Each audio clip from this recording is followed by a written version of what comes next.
Hey, what's going on guys, it's Oscarmini here and welcome back to the channel. So first off, I want to apologize for not having made a video in the past 2 weeks. I mean, a lot has been going on here and it did affect our production, and regardless, we have a review of the TECNO Camon 12 Air, which shouldn't be confused with the TECNO Camon 12 here. I have a link to the review in the description and a card linking to that video here. So basically, this video is going to be an overview of the TECNO Camon 12 Air, the features I love and some things I think will be improved on this smartphone. So without taking much of your time, yo guys, let's get started. On opening the box for the first time, you get to see the smartphone itself, which already looks like the Camon 12. Let's set that aside for now, and digging a layer deeper is an envelope which I'm also setting aside to reveal the USB, earpiece and the charger from the bottom of the box. Back to the envelope, we have the warranty card, a TPU case, a user guide and a plastic screen protector for your device within. Now back to the device itself, it really does feel premium, well built and obviously made out of plastic. Setting it up took about 2 minutes and I had everything up and running. Now the Camon 12 Air clearly shares the same design as the 12 itself, but a couple tweaks here and there. The device features a bland top, volume rocker and power button to the right.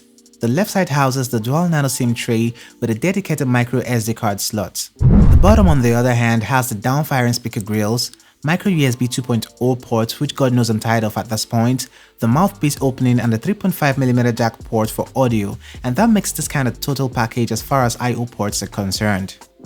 The rear features a triple camera setup as expected with 16 2 and 5 megapixel sensors. Still at the rear, we have a fingerprint biometric sensor, a quad flash and TECNO branding. Flipping the smartphone to the front reveals an AMOLED panel with a cutout for the 8 megapixel front-facing camera. Well, more on the camera later. So speaking of the display on the TECNO Camon 12 Air, it has a resolution of 720 by 1600 and this seems to be one of the best features on the smartphone. With this display at 6.55 inches, it is slightly larger than what we have on the Camon 12 itself, and I must say this smartphone is amazing when it comes to media consumption as seen here. Been using it for the past 4 days and it is very much usable outdoors. Videos and photos tend to pop as seen right now. By the way, the wallpapers right out of the box are designed to maximize the placement of the camera cutout as seen.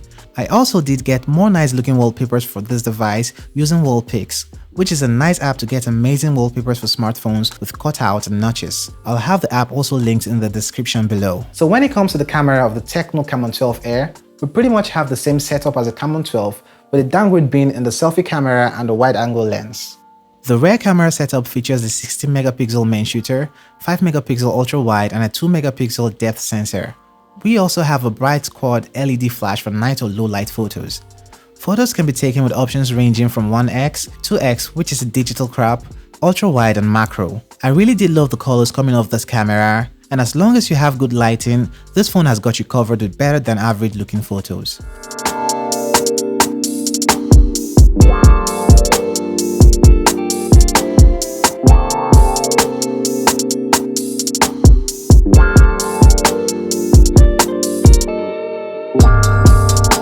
Now, the front-facing camera on the other hand is spec'd at 8 megapixels, which is half what we have on the Camon 12. Pictures are decent here and the bokeh mode, though not the most accurate, has a thing or two going on. I mean, you could see a little blur in some parts of the hair, but hey, this happens occasionally as you get better images often.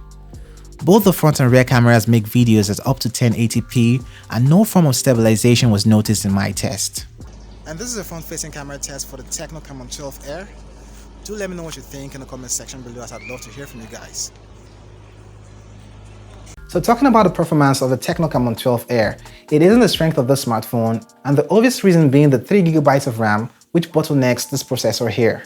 We have Android 9 Pie, 3GB of RAM, 32GB internal storage, which is obviously expandable using the SD card slot. The Helio P22 processor as seen on the Camon 12 and the Pro variants is also seen on the smartphone. HiOS 5.5.2 still remains, and of course, it isn't my favorite Android skin by any means, as it could get better. Now with the apps demanding more memory than ever, 3GB of RAM is quite a downside here, and you wouldn't have a sizable amount of apps running in the background from my tests so far. This doesn't classify it as a bad device, but it means it isn't a smartphone meant for power users. Basic tasks such as surfing the web, playing a couple games, especially 2D games. By the way, I ran PUBG here also, and media consumption can be easily done with the Camon 12 Air. 4000 mAh battery isn't something new as we had the same specs on the TECNO Camon 12. You could easily have it through a day's use and juice it up through the night with the 10-watt charger included in the box. I honestly didn't have to use the charger included as I had all the faster charging bricks laying around. When it comes to the price of the TECNO Camon 12 Air, I think it is very much worth the $42,500 or $120 which you'd get the smartphone right now. I mean, a cutout camera on an AMOLED panel for $42,500 feels like the first in this category. So what are my general thoughts on the TECNO Camon 12 Air? Even though 3GB of RAM might not seem that cool in 2019, especially when considering how Android apps are now more memory demanding, I think this smartphone still does a couple things well. You have a decent camera for pictures like this one here. It also handles basic tasks pretty well, and not forgetting how nice looking the display is, and all thanks to the AMOLED tech here. So I'll generally give this smartphone a strong 7.5 to 8 out of 10, especially when considering the price. So there you have it, my review on the TECNO Camon 12 Air. Do let me know your thoughts in the comment section below, as I'd love to hear from you guys. Also, do not forget to like, share, and also subscribe to this channel if you haven't done that already. Other than that is goodbye, and I'm gonna catch you in the next one. MediaTek.